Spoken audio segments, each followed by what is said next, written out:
Greetings, dear friends. We are glad to welcome you at the International Roundtable.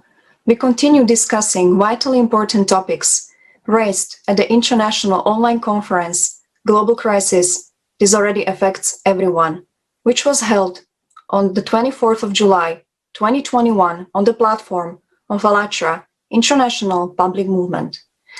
Thousands of volunteers from more than 180 countries together with scientists, researchers, professors, politicians, businessmen, and other specialists united their efforts in order to let us know the truth about unemployment, ecological and climate crisis, which we as humanity are facing today.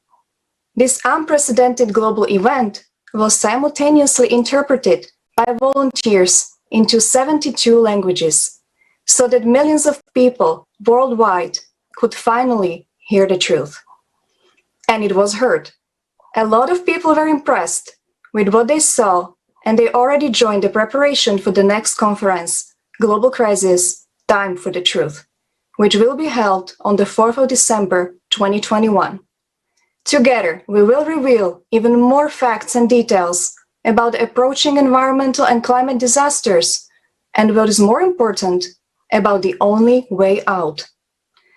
This time, the conference will be simultaneously interpreted by volunteers to many more languages, so the truth could be heard everywhere and by everyone. Greetings, dear friends. At today's roundtable, we will talk on those things which worsen the climate crisis, such as ecology, environmental pollution, exploitation of natural resources, as well as on the climate crisis itself and on solutions of these problems. I would like to present our dear guests. Mr. Henry Sami-Wanyama from the Republic of South Africa, Executive Chairman at Angaza Africa Limited, a company which is working to restore the dead or dying soils. Magomed Beybanmatov from the Chechen Republic of the Russian Federation, an environmental activist and a student of the oldest oil university in the world, Grozny State Oil Technical University. Mahdi Hassan Rakib, journalism student from Bangladesh, and Ms. Anna Hayruddinova, economist from the Russian Federation. Thank you so much, dear guests, for being with us today. And now, let's watch a video about what's really happening all over the planet right now.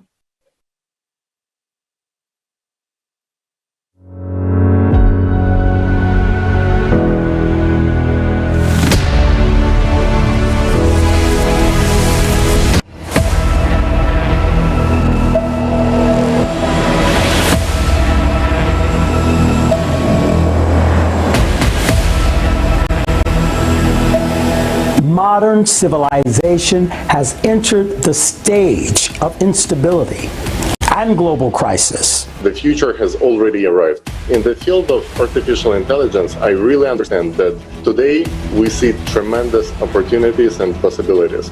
We will have human-level intelligence in terms of problem solving, and that we could have that pretty soon. And in the consumer society we live in today, it will leave us jobless. Hello, you are fired.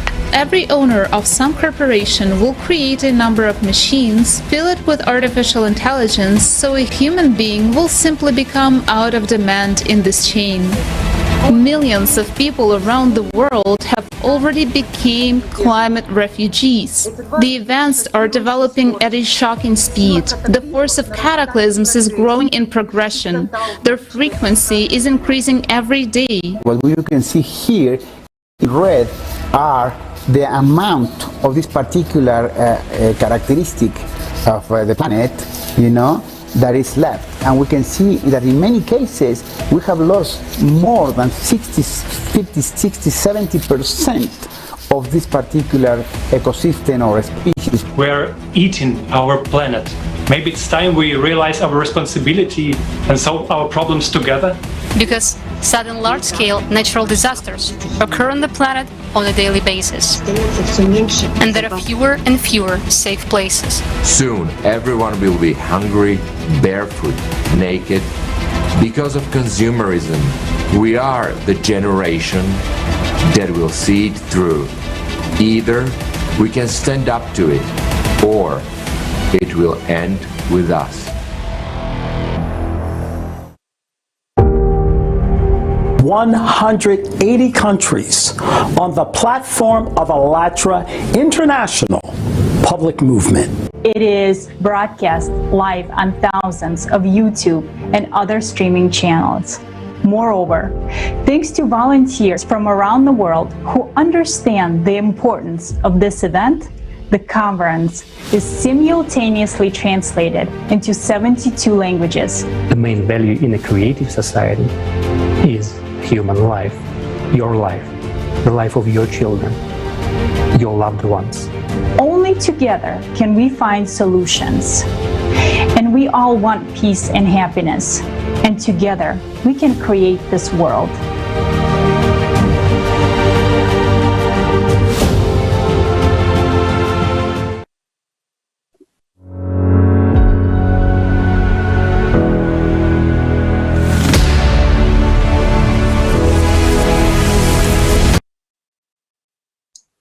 What we have watched right now is only a part of those shocking facts revealed at the conference about the reality of our current consumer society. And now I would like to start asking questions, and I would start with Ms. Hayrudinova. Could you please tell us and share your impressions of the conference, and tell us how relevant, in your opinion, it is to continue to discuss these topics raised at the conference?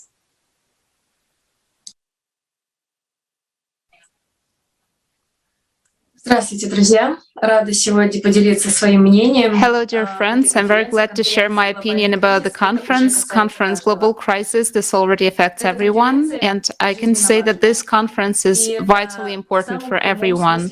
And, you know, I'm speaking straight right now because we're talking right now about the life and death of the whole humanity. It's about the survival of the humanity. And if you take a look at this conference, you can understand that all the problems that we are facing right now as humanity, these are global problems that are threatening all of us, all of the humanity as species, right? And we can just, you know, stop to exist if we don't change anything. And that is why right now it is vitally important for everyone to realize these problems and unite, you know, stand together, hand to hand, shoulder to shoulder, and collaborate in one goal, goal of survival of us as the humanity, and the possibility to pass this, you know, freedom of life to the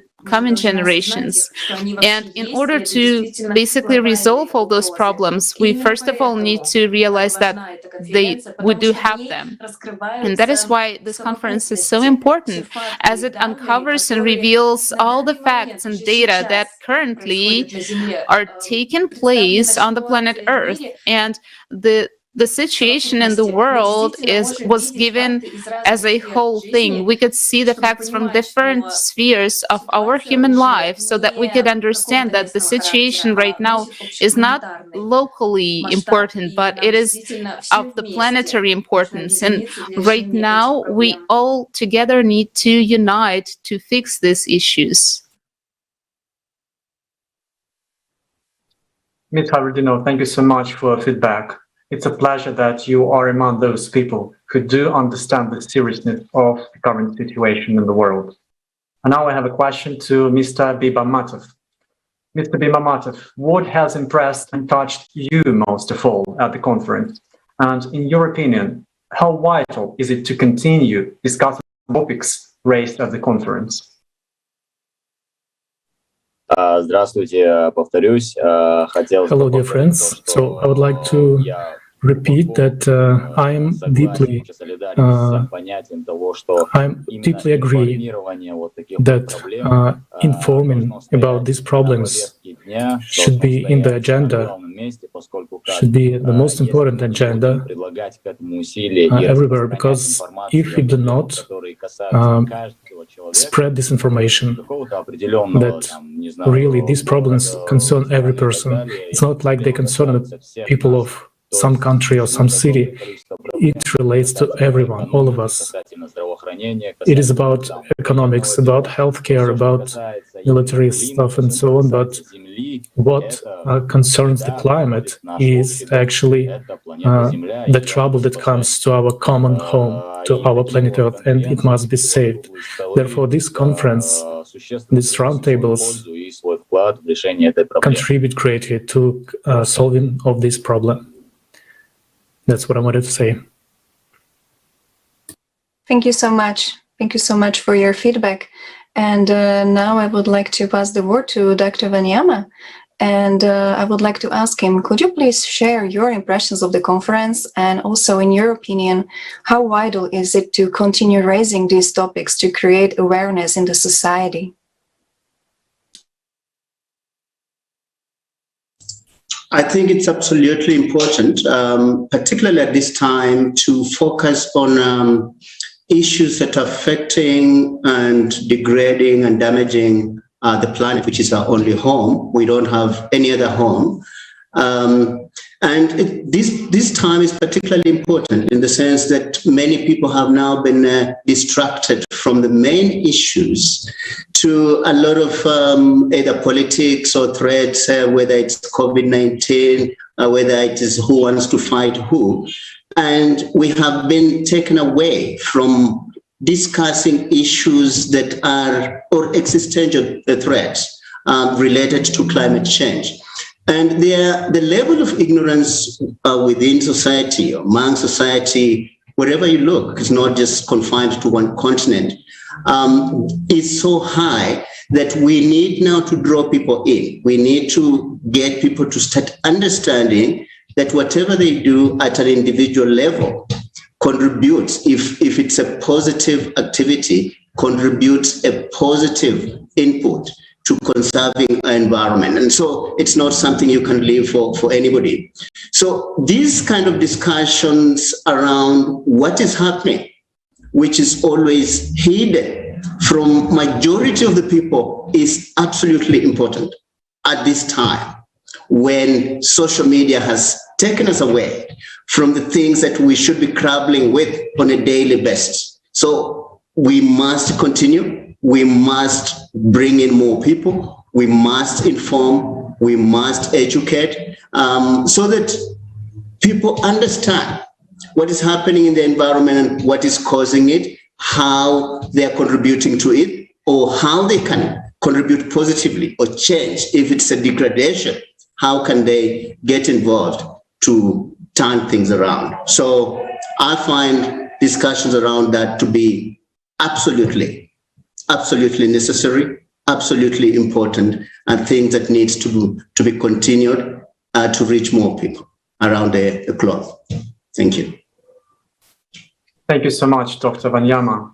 I totally agree that it is absolutely important to forget about everything which divides us and focus on the main thing, on climate change, on what is required to survive and to build a better society.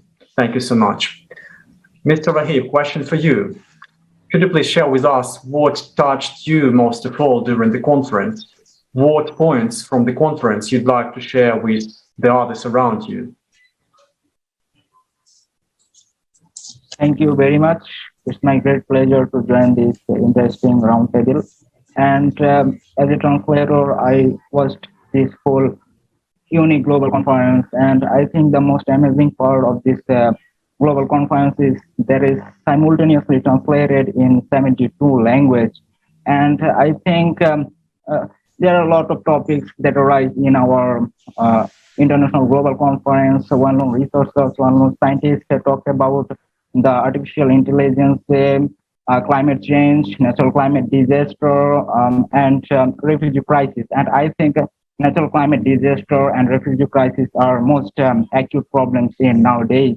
So I think these two topics are heartbreaking issues. And as a participant of this global organization, I like to tell about my country's situation. And I'm living on Bangladesh, and it's situated in the coastal areas. And almost every year, people of Bangladesh are affecting in severe kind of natural catastrophe like severe floods, some kind of tropical storms, tornadoes, and it's a common thing in our region, in our countries. But it's not the problem for any particular reason. If we see the whole world is suffering this kind of a devastating natural climate disaster, and no place on our earth is free from these awful things. And it's always difficult to imagine during natural disaster how awful and miserable condition was remaining in our affected peoples, and it's really heartbreaking issues. And the most important question is that how we can manage with this situation, or how we can handle with this situation, how we can replace the impact of natural climate disaster. And our scientists and researchers talk about why these natural climate disasters are exponentially rising. And I think the most important thing that if we are facing in any kind of problems, the only solution to solve these problems are unity, because the well-known proverb, we know that united we stand and divided we fall. So no matter what kind of problems we are suffering, it maybe can natural climate disaster or any other problems, the one solution is unity. So I think unitedly we can manage, or we can adapt with any kind of problems. I would like to mention another devastating and another heartbreaking issues that are refugee problems. You know that refugee is one kind of things that I would like to tell about the meaning of refugee, or what we can say about refugee. Refugee are those people who are forcibly leave their house, or leave their own lands, and if we think their actual situation, that how refugee peoples are adapt with any other places, and I think we are, everybody has a responsibility to make a better life for those refugees. I would like to mention some countries, like if you see in Turkey, they are already settled almost 4 million refugees, and if you look in Lebanon or Jordan, almost there half of the population are just refugees, and the same condition is happening in Egypt or Iran or Pakistan. And I would like to mention the conditions of my countries, and Bangladesh is overpopulated country, and we are just 200 million people live in a country that areas is just 147,000 square kilometer, but we are already sheltered almost 2 million Rohingya refugees. So I think refugee crisis is not for any particular region or any particular countries, that it's not a problem for Africa, or it's not a problem for Middle East. It's a global crisis. It's a global problem, so we have to manage it together. We have everybody have a responsibility to ensure a better life for every refugee. So it's time to do something to save every human's life. So I think this global conference is a unique chance to open our eyes and what is happening in our earth, and what awful future is waiting for us. So this global conference is a unique chance to knowing very much important things. So it's great to join with this unique global conference. Thank you. Thank you so much, Mr. Rakib, for your feedback. It's obvious that this conference has deeply touched you, and thank you so much for participation as a translator. This is very helpful, and this is a great input, and this is very valuable.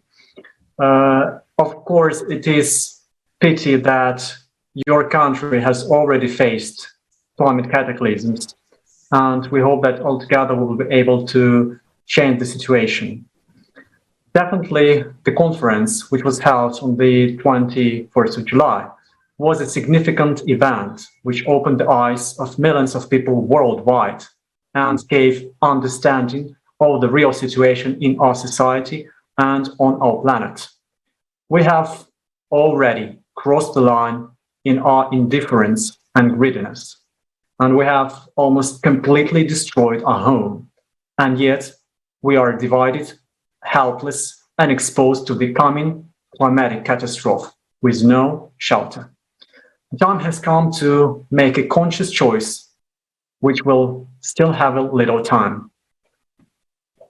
Now we have a question to Dr. Panyama. Dr. Panyama, we know that your company, in partnership with others, is working on restoring the soils. Could you please share with us what is the situation with soils in Africa? And do people really understand the scope of the problem and how these affect our lives and our planet? I run a company called Angaza Africa, which is registered in South Africa, and it's also registered in Kenya.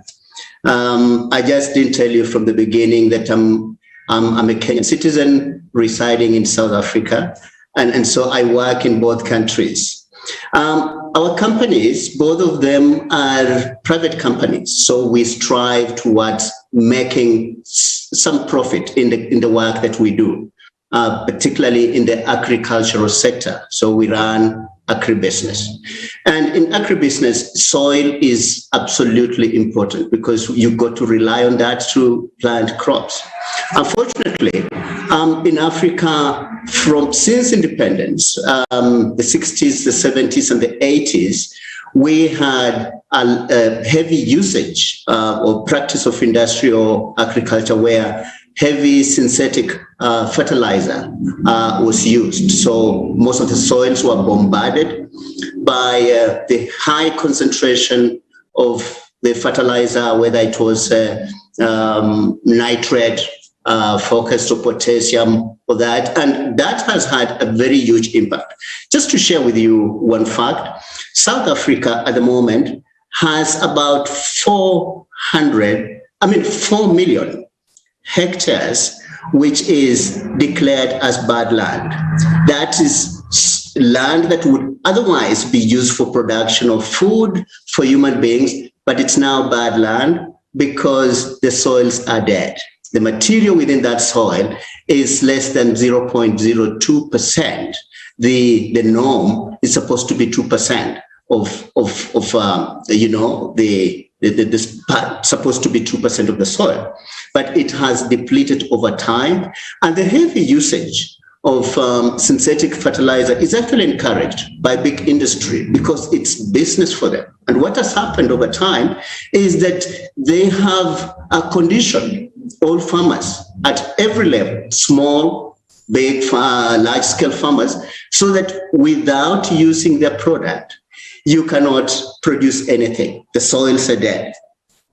So in our business, the soil became our major business. And we thought, how do we engage with the soil in such a way that we can use it productively? And we decided on two things. We're going to look at the technology that can help us regenerate the soil, and we're also going to work with communities so that if we win and communities win, we are progressing, we shall be happy, we shall be more secure, and that is how societies grow. So at the moment, we are partnering with a company called Viona. They are based in Germany and Canada, but we're producing a coal-based organic fertilizer to use as opposed to synthetic fertilizer, which has become a norm almost. In fact, when we talk about organic fertilizer, one of the challenges we face is how are you going to apply it on large portions of land? And technology, the beauty of technology is that you can do almost anything you need to do with the material that you have. So we are producing coal-based organic from the waste that comes from coal mines. This material is actually a pollutant there. It has been left, it's a waste, and we are getting it to convert it into fertilizer that we put in the soils. We work with communities, very closely with communities. We educate them. Apart from using the fertilizer, we're also training them on conservation farming, crop rotation, so that we continuously keep the soil alive. The tragedy of using synthetic fertilizer has been that the high concentrations expel the naturally occurring nutrients. When those nutrients are expelled from the soil, usually they are washed down through erosion to water streams. And so you are killing the soil and you're polluting the water and therefore affecting aquatic lives there. So it becomes a vicious cycle. I think there is very little understanding on how ecosystems maintain themselves and how they are extremely important in our sustained life on Earth. Now, that ignorance happens among farmers, those practicing industrial farming, and among small-scale farmers, because they have also been made to believe that if you don't use synthetic fertilizer, then your crops won't grow well, and those soils have, over time, become dead. So we've just started producing the fertilizer in South Africa. Next year and the year after, we shall also be producing in Kenya. We are ensuring that we make it accessible to the farmers, so that in their small units, you will realize perhaps that most of our farmers, particularly in Africa, are small-scale farmers. So if you bring them on board, it's very easy to start changing the tide to regenerate the soil even faster, because you now have friends, and by word of mouth, you win them on board, and that is one sure way of ensuring that we regenerate the soil. Now, let me perhaps just emphasize one point. Soil is so important that if it's dead, we're going to attract desertification because the plants won't grow. If it's dead, we won't even be able to discuss poverty because the poor people won't use it for anything that is economically important. If we don't manage the soil,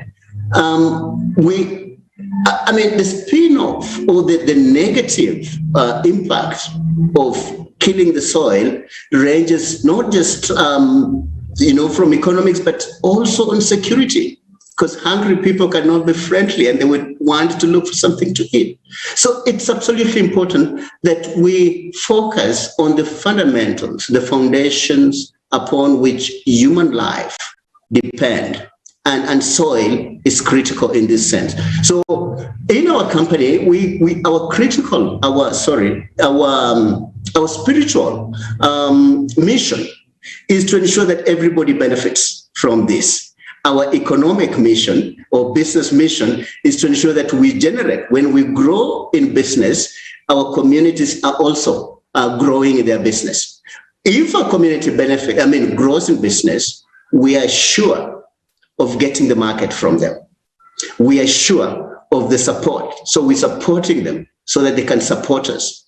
I think this unity, like one of the speakers has said, if we work in unity, instead of, if we can curtail or control the greed of thinking I am the only one who needs to succeed, if we work together, there is more to benefit than the current norm. The current norm seems to be that of some companies making so much profit so that they can control others.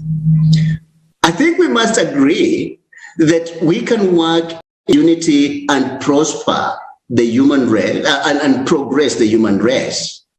But if we work in isolation, we are going to create more of environmental problems because of greed than when we work in unity. And we realize that in our companies, and that's why our business is focused on how we can make profit while conserving our planet, so that when we are gone, the next generation has something to be proud of and can take it further.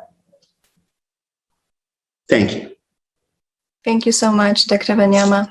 Actually, I enjoyed your speech. Like you were saying that 4 million acres of dead land in South Africa, that's actually pretty scary and terrifying. I did not know that. But on the contrary, at the end, you were talking about the unity, how people have to unite and switch from the greediness of the consumer system and to creative.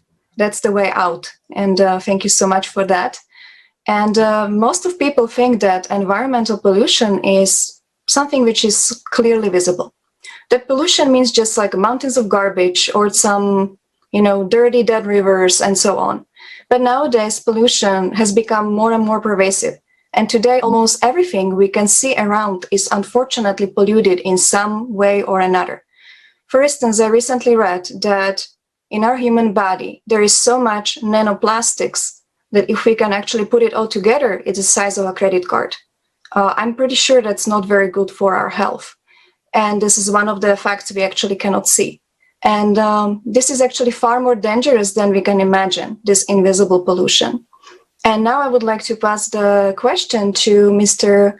Baybamatov. And could you please share about these invisible threats that pollute our environment and affect the quality of life?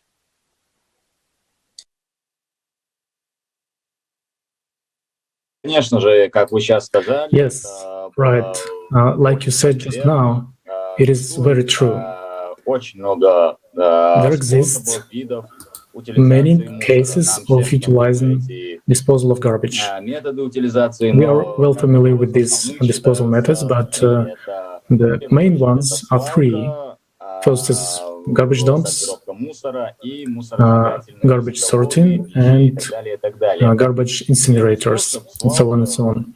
So, garbage dump, nothing to say here. It's like a primitive type of disposing. They just take their garbage and get it to some pit and throw it there, and leave it there until everything diseases. The sorting is probably the most reasonable utilization of garbage. As for incinerators, actually, this garbage is recycled at very high temperatures. Therefore, there creates a gas, heat, and, so to say, saving energy. But this coin has a flipping side. The reason of the second side, it can be called the substance, which actually does huge harm to any living organism, any breathing organism. Compared to it, no other substance can be compared. This is dioxin.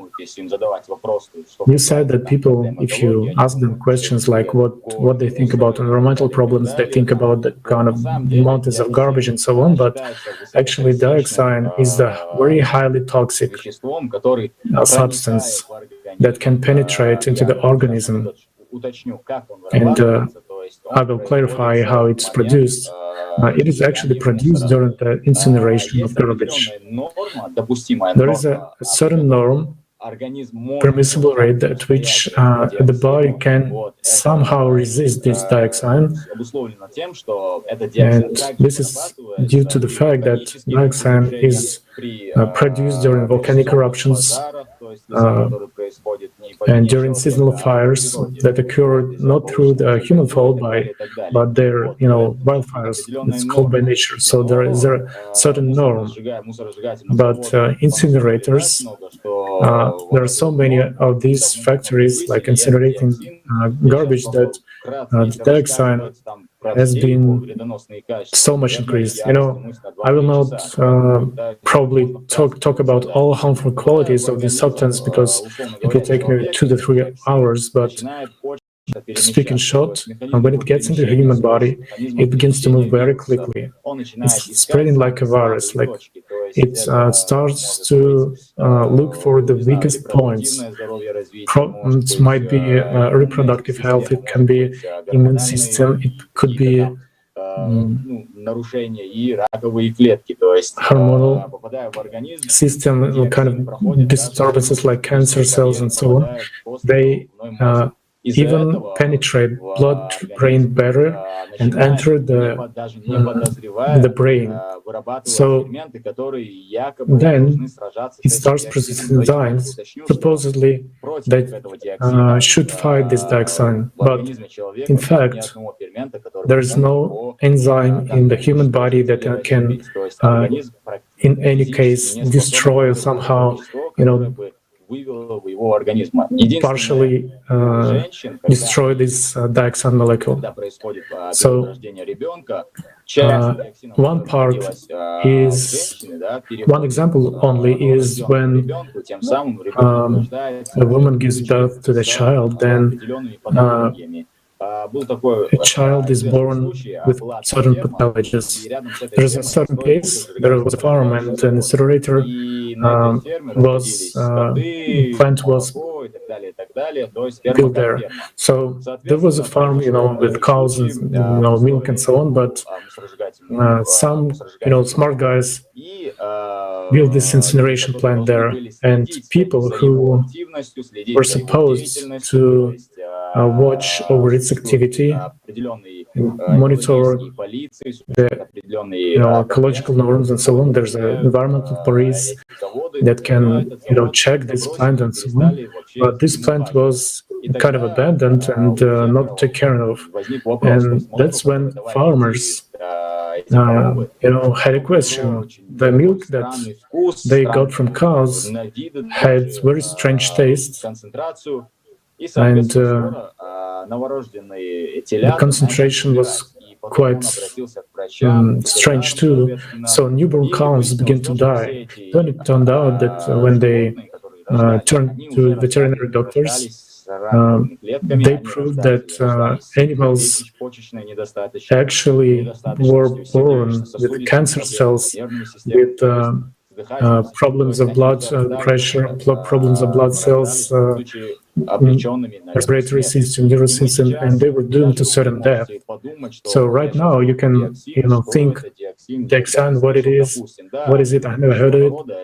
So yes, for the majority of people, it's something, they don't know, and thinking that this is the main problem, probably they think that it will never affect them. In 2008, in Ireland, tons of produce was taken from stores where dioxide exceeded the norm 200 times. You just think about this figure, 200 times. And at the same time, I can say once again that dioxins cannot get out of the body, and they accumulate and accumulate them. And so, I used to be very healthy, walking around so on, but now I have brain cancer. So that was back in 2008 when the incineration plants were, very little and industry cells. But imagine so many years have passed after that, and just think of it. What is the probability of dioxin not being present in the food that we eat? And there's a scientist that is I really much admire. He says that in 2017, during the World Conference in Great Britain, he said that all these incineration plants are to be removed. So, but those that are not built, just cancel their building and gradually remove all the plants out of the operation. While in Russia in particular, they say that 5 more plants will be built before 2024. And why do all these scientists who are in Europe and who went all the way of this incinerator plants thing, they actually came to this conclusion to this verdict that incineration plants are not so safe, so they must be abandoned as an idea. So after a certain experience, they came to the conclusion that it is already necessary to find some alternative methods of garbage disposal. So right now, the earth below our legs, is full of garbage of chemicals, and the ocean is like a poisonous soup, with the floating garbage. I would like to conclude with Einstein's word: a wise man solves the problem. A smart man solves the problem. A wise man tries to avoid it. Thank you very much. Thank you, Mr. Bibamatov. Thank you for those facts you shared with us. I have to admit that they are frightening. The fact about developed country Ireland, it's a pity to hear this. And it's, of course, pity to realize that there can be something spreading in your body and you cannot even see this. And then you cannot even get rid of this. And also, the modern paradox of the modern world is that we treat ourselves as developed civilization, but funny and at the same time sad fact is that we cannot even deal with our garbage. We see that the situation with pollution is really global and even not visible for an individual, and it's really life-threatening. Right, we have polluted our planet and everything on it.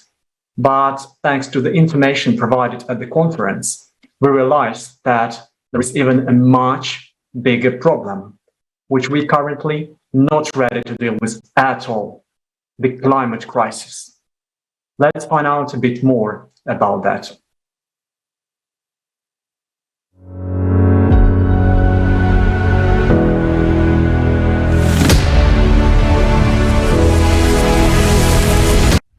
Summer of 2021.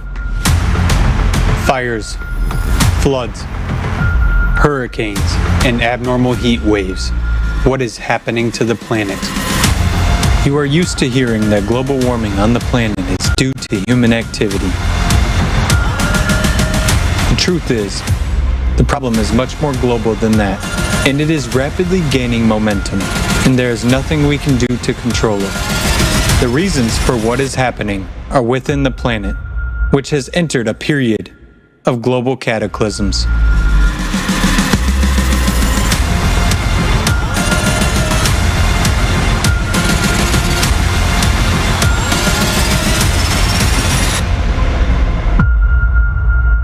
Nucleus.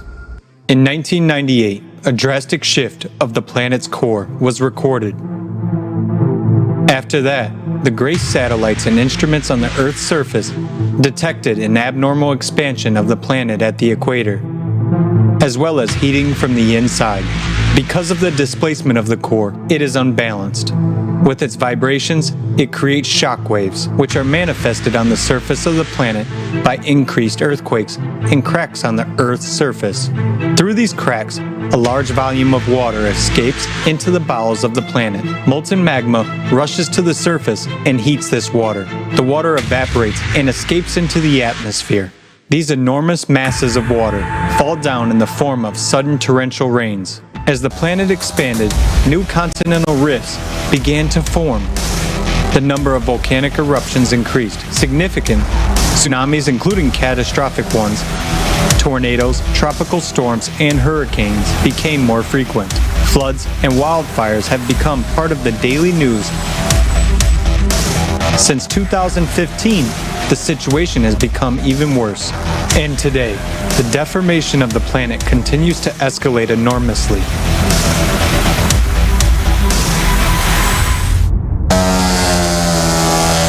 Earthquakes. Earthquakes with magnitudes greater than 8.5 have increased dramatically over the past 20 years. Since 2003, synchronization of seismic noise began. which means that the Earth is preparing for a mega earthquake. According to scientists, it will occur in the Japanese archipelago and will have a magnitude of more than 10, which is 32 times stronger than the 2011 Tohoku earthquake of magnitude 9. Entire countries could disappear from the face of the Earth at any moment. Volcanoes. Since the beginning of the 20th century, the number of powerful volcanic eruptions has doubled as a result of growing internal energy of the planet. There has also been a steady increase in the strength of eruptions and the amount of ash and lava that has been released. Today, about 600 million people live near active volcanoes, capable of destroying entire cities at any moment. And every day, the probability of these events is only increasing. Glaciers. Greenland and Antarctic glaciers are losing 3 times more mass than 30 years ago. We are told that global warming is the cause. We are not told that the glaciers are melting from the bottom up because of the intense release of heat from the Earth's interior. For example, Antarctica is only melting on the west side, where there is a huge magma chamber. Greenland's glaciers are shrinking for a similar reason. Obviously, man has no influence on what is happening. World ocean. In 2019, the temperature of the world's oceans rose 0.075 degrees Celsius above average. This may not seem much, but in fact, the numbers are catastrophic. The energy for such heating is equivalent to the explosion of 3.5 billion atomic bombs dropped on Hiroshima. And this energy came from the very bowels of the Earth. Melting of the sea ice and expansion of the warming water has caused the sea level to rise by almost 15 centimeters in the last 30 years. And this is just the beginning. There has also been an increase in the number and power of storms, as well as a significant acceleration of currents. Hurricanes, tornadoes. The year of 2020 broke all records for the frequency of hurricanes and tropical cyclones on the planet for all time. Because of increasing humidity and rising temperatures, the intensity and number of tornadoes has increased. They have become more frequent, where they used to be rare. Since the 1950s, the number of tornadoes in Europe has increased tenfold and continues to grow.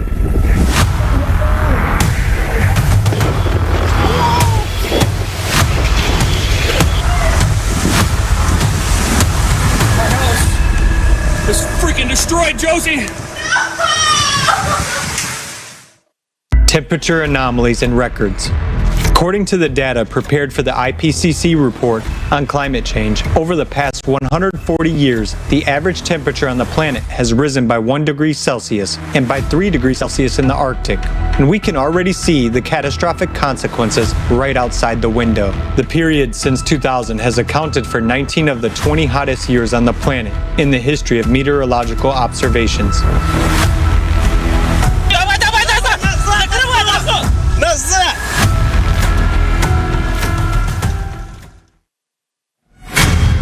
Floods. Floods are one of the most common natural disasters that are also growing in strength. 60 years ago, only 8 major floods were recorded per year. However, in 2020, this number increased by 25 times and totaled 201 cases. Moreover, they began to occur synchronously, affecting several countries at once.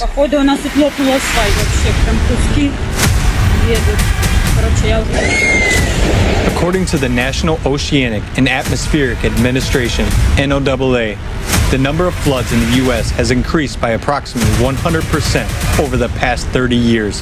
Between 1998 and 2017, floods affected more than 2 billion people worldwide. There's so many people dead!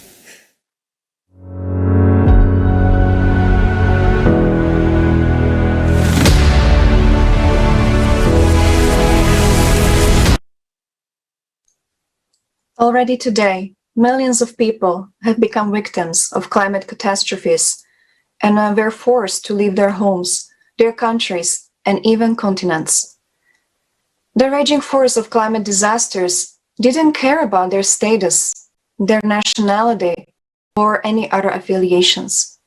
But we know from the conference that in the near future, billions of people will have to leave their homes to simply find safe territories in order to survive in the face of the global climate catastrophes.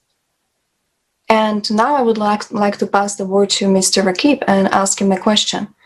Mr. Rakib, could you please tell us how climate change is already affecting your country? And do you think we are ready for the upcoming global challenges? Thank you. In my previous answer, I like to tell the condition of my countries. And previously I mentioned that in my country situation in the coastal areas. And that's why floods and tropical storms, cyclones, tornadoes is a common thing in my countries. And nowadays, for rising sea level, our coastal lands are just vanishing, so that a lot of people are already being a refugee in our own country. So it's totally just heartbreaking thing. And my country is called of mother of rivers, a lot of rivers in my country. And that's why riverbank erosion is a common thing. Because of riverbank erosion, a lot of people are losing their lands, so they are just forcibly migrated to in the cities, and cities are being overpopulated, and it's trying to be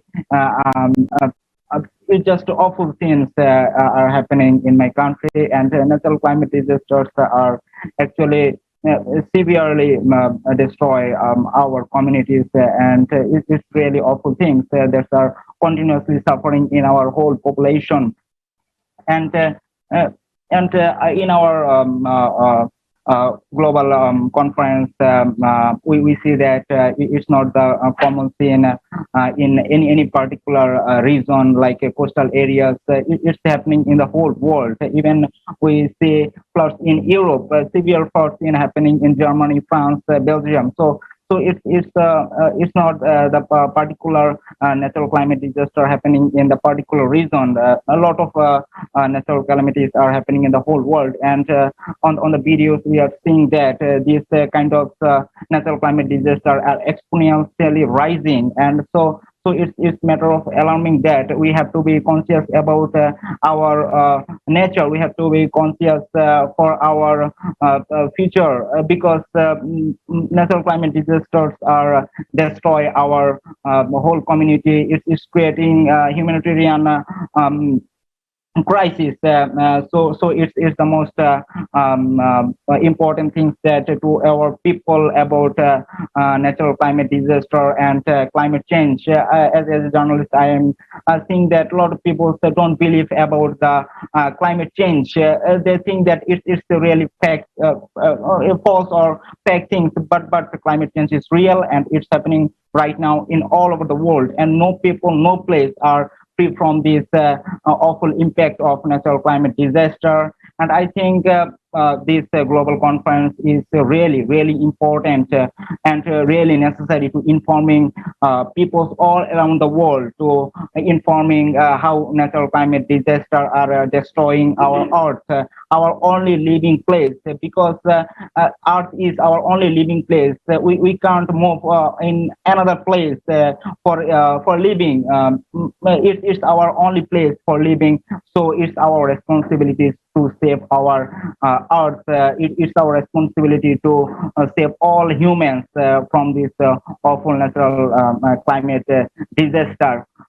And I think it's high time. It's high time to be aware about the negative impact of natural climate disaster, because if we don't aware about it, or if we take steps to reduce the negative impact of natural climate disaster, soon we will be suffering a lot. Already we are suffering a lot, but in near future the condition will be more worse. So it's high time to tell people about the negative impact of natural climate disaster, and tell about how we can manage with this awful situation, and it's our responsibility to help people who are suffering in a devastating natural climate disaster. And this global conference will be so much helpful to tell people about the negative impacts of natural climate disaster. So thank you. Thank you, Mr. Keep. I totally agree with you that what's going on in your country is heartbreaking, and not just in your country. Unfortunately, most people worldwide and in Bangladesh, they do not even know how to deal with this. They have no idea how to overcome this. And that's why we should inform people worldwide even more actively. We see that everything is extraordinarily bad, both with the environment and with the climate. And that the situation with climate refugees is already critical, since in the consumer format of society, where money and profit are in the first place, no one really cares about the life and prosperity of people. Ms. Hayredinova, could you please tell us how important is it now to understand that the root of the problem is in the consumer format of our society? How important is it not to turn a blind eye to what is happening and really realize the seriousness of the situation? After all, these are the lives of millions of people, and in the next years, it will definitely affect each of us. Do we people really understand the criticality of the situation and the real reason for what is happening?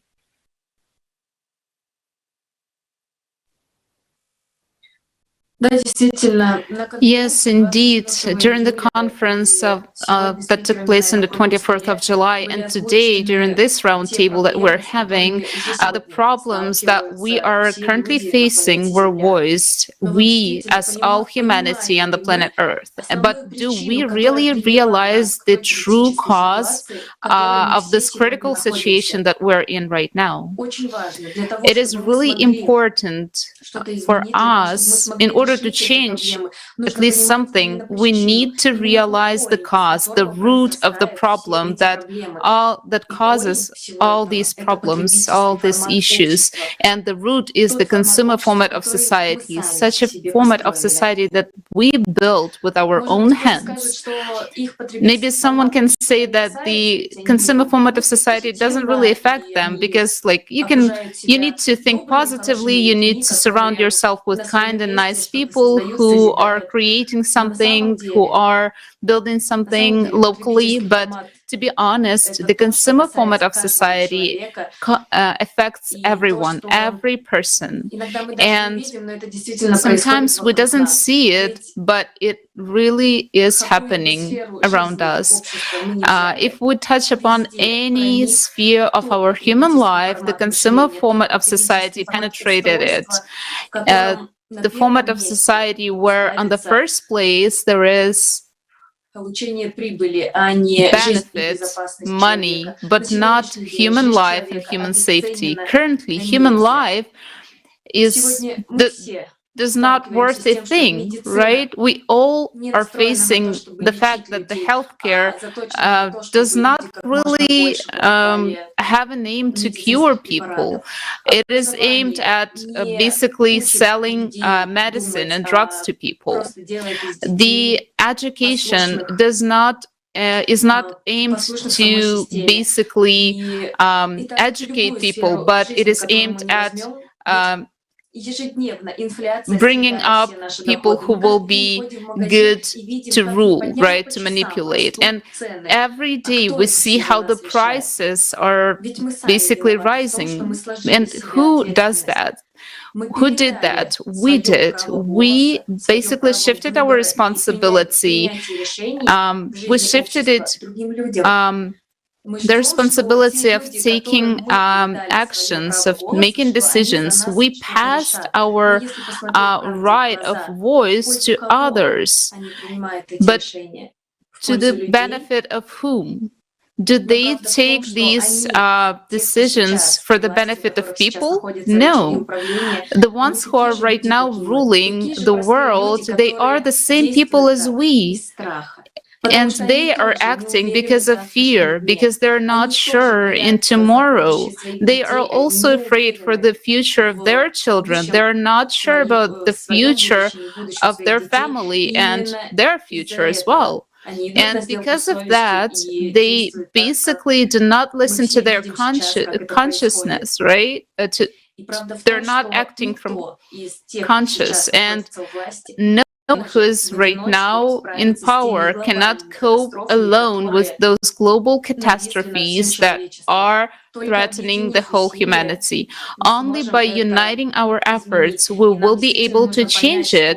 And we need to realize it that once we recall our own responsibility, our personal responsibility, that we, by uniting, can fix everything. By acting as one single organism, only then we will be able to change everything. And the good news, actually, is that the consumer format of society that I just described, it's not some kind of universe laws that we cannot walk around, right? That we cannot change. No, this is just the system that we built with our own hands.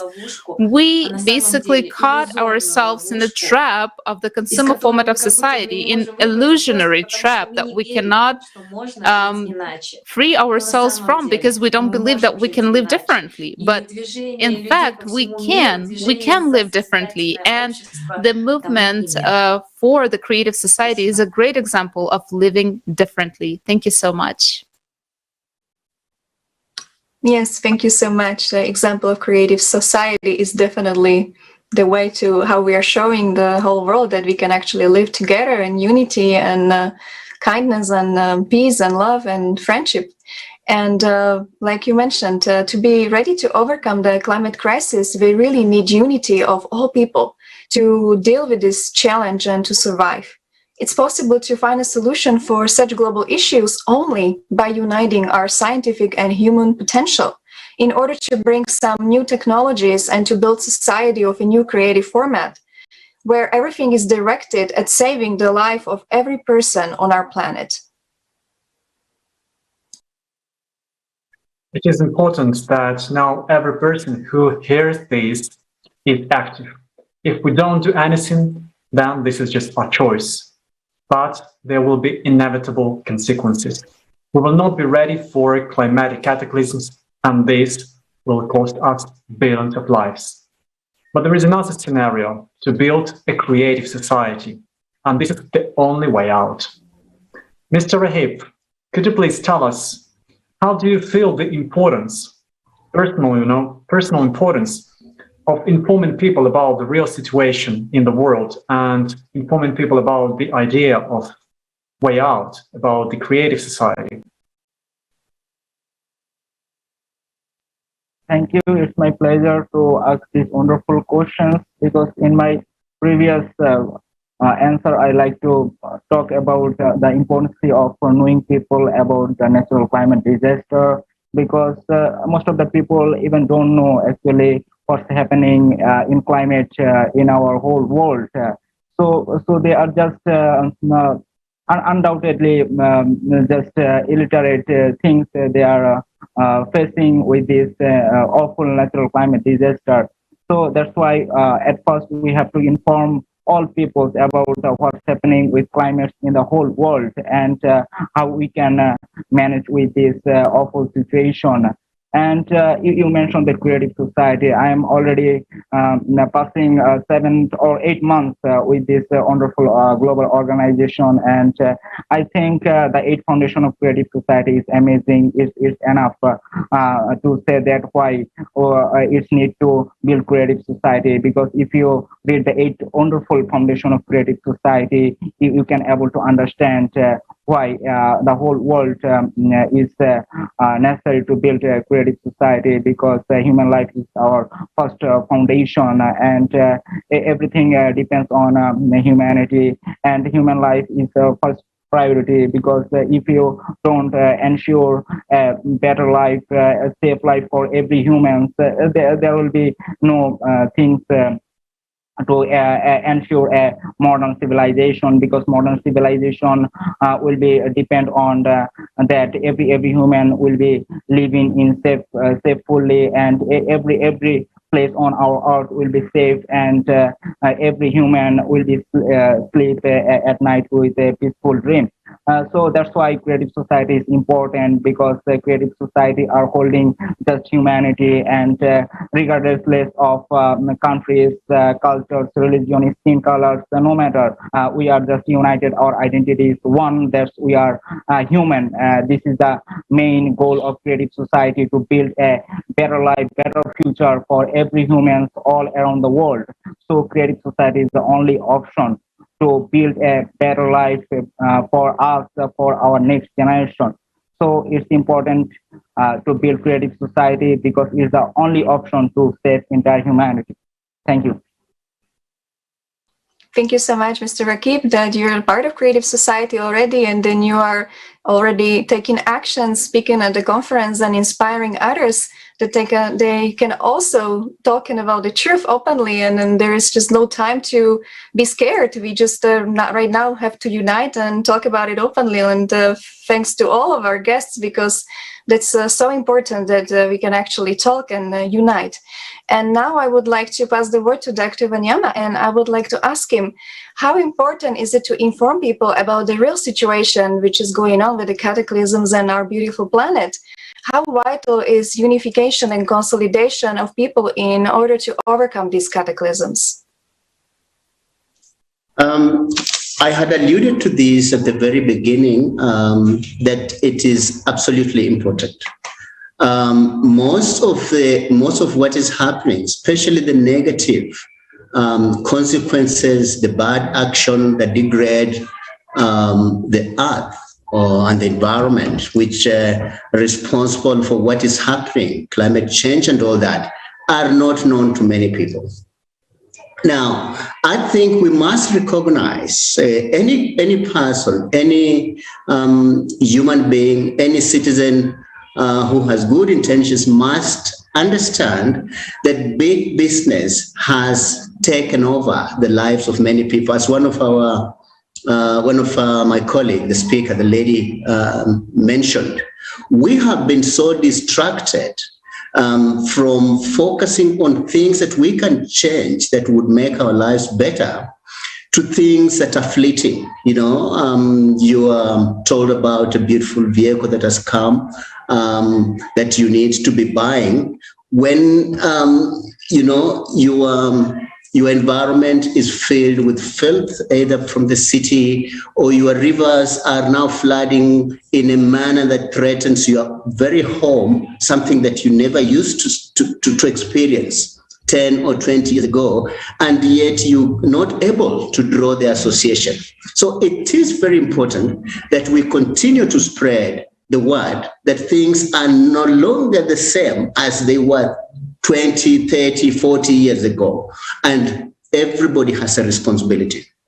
So for me, a conference like this should, apart from this kind of conversation, we need to think about other ways that we're going to spread the word, get people in.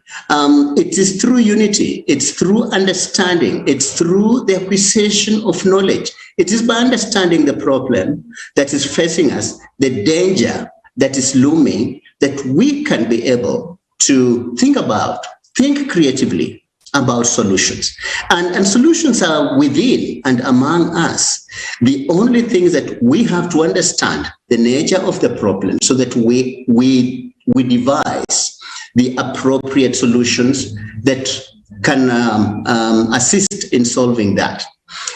Secondly, some of the solutions are actually business in nature. I was talking to you earlier about the what my company is doing in manufacturing coal-based fertilizer, which is an organic fertilizer. There have been arguments that, look, you cannot apply this on large pieces of land, and yet we're saying, no, we are challenging that.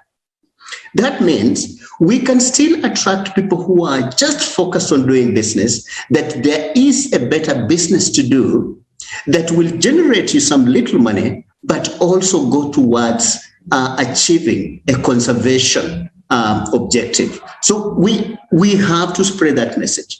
We got to let people understand. We got to inform people. We got to ensure that they increase their knowledge, not just of the dangers, but so let's be proactive. And how can you be proactive? At what level? So individual level, community level, government level, regional level, global level, we must do that and ensure that the power is in our hands. Do something to reverse the damage that we have done. Most of the environmental problems that I experience now, apart from the fact that some of them are natural, and natural environmental problems happen slower and we're able to adjust to it. Most of the threatening environmental problems, like climate change, are actually caused by human activities. And until we realize that you may not be directly contributing, but perhaps through buying some of the goods that some of the big companies are producing, without knowing how they produce that, you could be a conduit, you could be an accomplice. You are contributing to damaging your own home without knowing. So I think that we must continue. We have to bring in more people. We have to think about more ways of making people understand the nature of the problem and what solution can be utilized. So this creative society, this kind of a conference is, I think, timely. We have to intensify it. We have to ensure that we reach far and wide to all people, from our politicians, from our local leaders, from students. And if there is a way, and this is important, if there is a way that we can get to curriculum developers in our schools, our universities, and any institutions of learning, because that is where most of the vibrant and young people are. Unfortunately, curriculum is by and large a political product. It's a property of government. Most of it comes from there.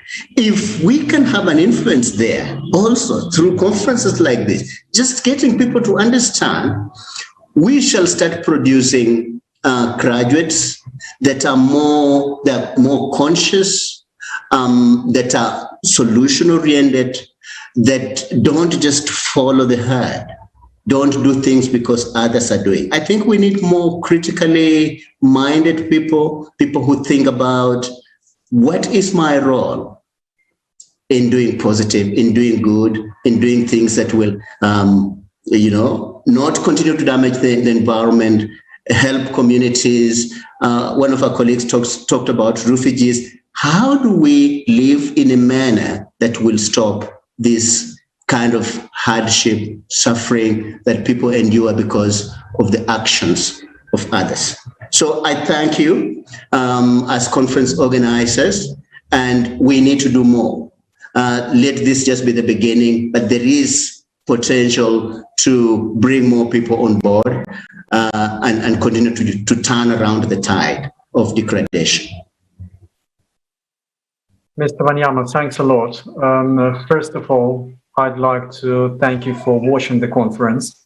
For me personally, it is important because I understand that the more people know about the reality, the more people know about the way out, the sooner we will change the situation.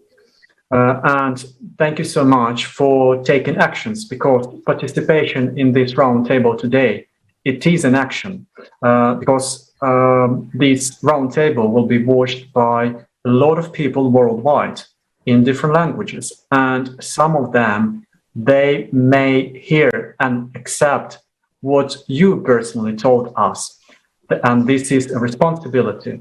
And that's why I'd like to thank you for that, for your actions. And now I have a question to Mr. Bibamatov. Mr. Bibamatov, without a doubt, together we can do a lot in all areas. But the condition is together, only together. That's why my question to you is, in your opinion, how important is urgent, and the stress is that urgent unification of people? Do you think we have time, any time, to sit and relax, or there is no time anymore? What do you think? Это проблема, как мы уже сегодня обсуждали на этом круглом столе. Actually, this problem, as we discussed during this roundtable, is very relevant, and it will be relevant for dozens of years. Because if we don't tackle this problem ourselves and start solving it all together, no one will come instead of us to do it, to solve this problem. So therefore, the problem of unity, unification is surely relevant, it exists, and there are several so-called pathologies that people, when coming together, they pay no attention to global problems. I mean, they may tackle with everyday problems, or about studying about families. So when we talked about some specific groups of people, like that during the evening, people don't speak during the evening supper about the environmental problems or cataclysms that are coming in schools and universities. I don't know about Europe, but in particular in Russia, I can give you an example that in any city where I visit, we, friends that I go outside and film youth and ask them very simple questions about ecology. And by receiving the answers, we realize that the youth is totally unaware about the ecology, about ecological problems. When we ask what they think, what they answer that it's related, ecology is something related to the atmosphere, to extinction of species from the Red Book, and that's, all their knowledge about the ecology. So in order to solve this problem, and we have talked that there's a problem in informing, it all joins like in a huge snowball of problems that and means that can be gradually solved, but we can solve them only by uniting. The person said, the one who had the camera of Mr. Vanyama said that probably there could be some kind of class hour during the school or university, or maybe seminars, workshops, some speeches with the youth, so that they realize the seriousness of the ecological climatic problem that is looming over humanity in 2021. Because you have to agree that people who are over 50, 60 years old, they have their stereotypes, they have their thinking and point of view already. And even if this person watches this conference, if we bring a huge amount of facts, proofs to this person and so on, in his head he will sort of drive a conclusion that it doesn't concern him, because he has practically lived his age through his life. And therefore, we should address entirely our attention at the youth and unite humanity in this case, so we can raise a worthy generation of children who would continue to live in the future and interact with this world based on norms of ecological, environmental behavior. They will not pollute nature. They will not, indignant about the cataclysms and things that destroy nature. For example, like a person has grown and he started a business, and his business is producing some bottles. Well, let's say he produces some kind of drinks. So he purchases a certain amount of bottles, and we all know that they are harmful. Their plastic is split and it's been degraded over hundreds, thousands of years. So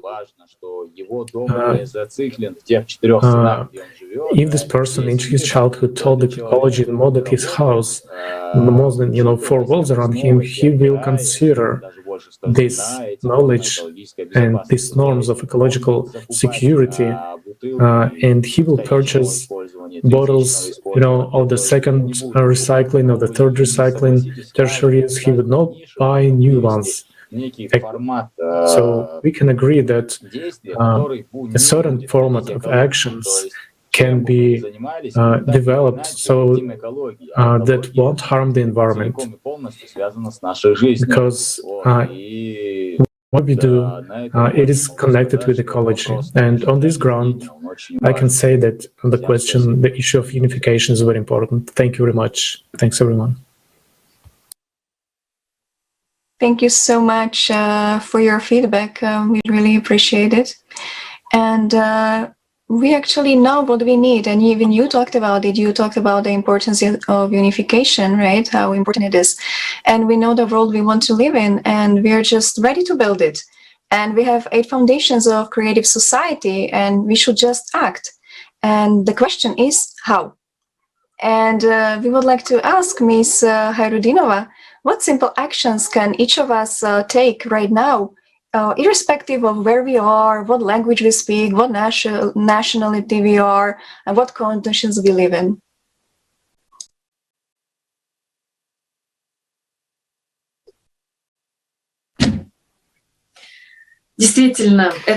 Indeed, this is a very important question. This is probably the main question, the most relevant to everyone. Many people, when they hear about this, when they hear this information about the fact of the crisis that we are facing, everyone is asking the question, what to do? What can I do as a common, regular person? I'm not the one in power, right? I'm a simple person, but I want to do something. So, the answer is very simple. Join yourself and tell it to your friends. So I will tell you in more detail right now. Right now, we already have a ready-made format of creative society, the society where the human life will be the highest value, will be on the first place, where the safety of every human being will be also on the first place. And this is the format of creative society. And as it was previously mentioned, that you can read the 8 foundations of the creative society on the website ALLATRAunites.com. And it also has a join us button there. If you want to live in the creative society, if you understand the importance of unity, global unity, if you understand what power does the unity of people carry in itself, you just need to press on the red button, join us, and basically join the movement of people who are already now building the creative society worldwide. And for us to build such a society, we need the whole world. We need all people, all humanity, because as I mentioned, we won't be able to change anything by ourselves. We can change everything only together. And for that to happen, we need to inform everyone. Everyone has to know about it. And that is why right now we are in the first stage of building the creative society, the informational stage. And it is vitally important right now for every human being on the planet Earth to find out about the fact that we can live differently. We're not slaves. We are not slaves of the situation. We can't change everything, but we need to act very fast. We need to act in a fast tempo, because the crisis that we are facing right now, the stage of those crises is very bad. So we need to act fast and all together. One more time, I would like to emphasize that the creative society is a ready model of the society. You can just go to the website ALLATRAUNITES.com, read about it. You can also read about the stages of building the creative society and the button to join us, to join the project. Guys, friends, please join us and let's together unite and create a flourishing, decent future for us and our children. Who will be able to do it except us? No one will come and do it for us. It's high time to take the responsibility. It's high time to talk honestly about the truth. We have nothing to be afraid of. Either we all together fail as civilization or fly high and, just build something wonderful that we can do by uniting, as this is the only way out for everyone. Thank you so much. Thank you so much, Ms. Hybridinova. Thanks a lot. And I agree that sometimes it may seem that the solution is quite complicated, and even a lot of people can think that we can do nothing. But actually, the mechanism is very, very simple. First, understand the reality. Understand what's going on the planet, what's happening to our home right now. After that, understand the solution. Learn more about the solution, accept it, and then share with the others. And then together, we will be able for sure to make the change. Dear guests, we sincerely thank you for your valuable contribution, for sharing your experience and ideas, for participation in today's roundtable, and for supporting the creative society. Of course, many thanks to our viewers, and we would like to remind that today's roundtable was held in continuation of the conference Global Crisis. This already affects everyone. Today, we already understand that even if we stop producing plastics, polluting the oceans, mining for minerals, and start desperately reducing the CO2 emissions, this won't, unfortunately, save us at all. It's time for us to consciously, honestly, with courage, look at the reality for our world, the world that will leave to our children. It's time for us to get rid of our egoism, to finally grow up, to take responsibility and start acting together, as unification is the only way out. To do that, we need to change ourselves. We need to entirely change the format of our society from consumers to creative. We need to stop thinking that somebody can do this instead of us. Today, we still have a chance to survive, to build a creative society, a world in which the life of every person will be the highest value. But only we, people, all and each of us, can be the change. Thank you so much, Alexei. Right now, millions of people are already participating in preparations for the conference Global Crisis, Time for the Truth, which will take place on December 4th, 2021. And where the topic of environmental and climate crisis, as well as the consequences of the consumer society, will be even more revealed, more deeply revealed. Everyone is very welcome, not just to view the conference, but also to participate in its organization. The previous conference was simultaneously translated into 72 languages. Can you imagine that? 72 languages. That's just amazing. And it was done all by volunteers. But now at this conference will be even more languages. And if you speak any rare language, we are more than happy to have you in our huge international and friendly team of simultaneous translators. So the truth that can sound also in your language. And people from more than 180 countries are doing everything possible to invite world-famous personalities, opinion leaders, in order to draw attention of the whole world to the climate threat, so that this information is available to everyone in the shortest possible time, so that even more people can learn about the way out, about the idea of creative society, and so that the call for unification sounds all over the world. Speaking about inviting world-famous personalities, as an example, just yesterday, volunteers from Czech Republic went to Karlovy Vary's movie festival to invite Johnny Depp to conference Global Crisis, Time for the Truth. Good luck to them and big thanks for their action. We do hope that Mr. Depp has enough time between shootings to join this conference. And as you can see, everyone's actions are so important, as we need to inform our friends, our colleagues, our relatives, literally the whole world. So we should make sure that every person knows that there is a way out, and that is creative society. So if you're a specialist, a scientist who is ready to tell the people truth about what is the current environmental situation and climate change, or just a person who cares, please write at the following email, info@allatraunites.com, to participate at the international roundtables dedicated to this conference.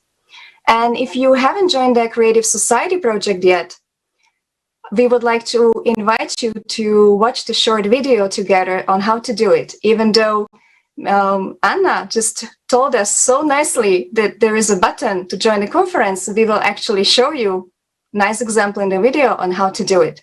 And thank you so much, everyone, and see you at the next International Roundtable.